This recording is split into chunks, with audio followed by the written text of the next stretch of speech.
Assalomu alaykum O'zbekiston. Xullas jangdan keyingi sovg'alar boshlandi. Xullas akalarimiz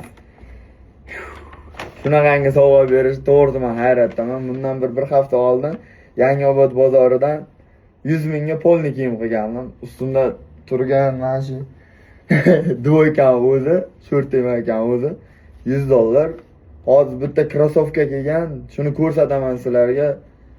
Men tushimga kirmagan narxdagi oyoq kiyim. Qarab turinglar.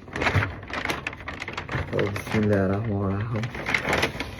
O'zi sirasi taniydi men emblemasini ko'rganda. Jordan akani emblemasi.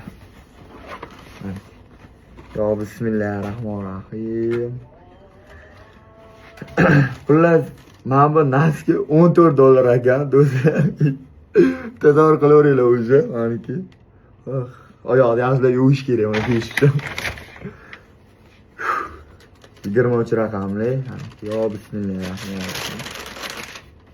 Tayyormisizlar? Hozir oyoq kiyim shunchaki ko'rsataman, shunchaki mazza qilasizlar. Keyin oxirida narxini aytaman.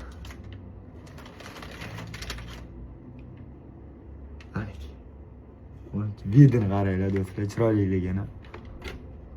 Mashallah. Taglarni qaranglar. Haqiqiy chista original Jordan'ning krossovkasi, meniki imzolari ham bor. Narxi $700 ekan, pashti. 700-800, balki undan ham qimmatdir. Tasavvur qilasizlar. Allohga behisob shukrlar bo'lsin. Nima deyman? Akalar, rahmat sizlarga, umrlaringiz uzoq bo'lsin.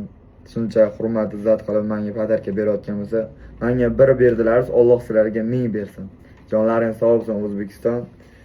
Rahmat hammaga. Bizda dars berish davom etamiz. Endi oyoqni yuvib kelay.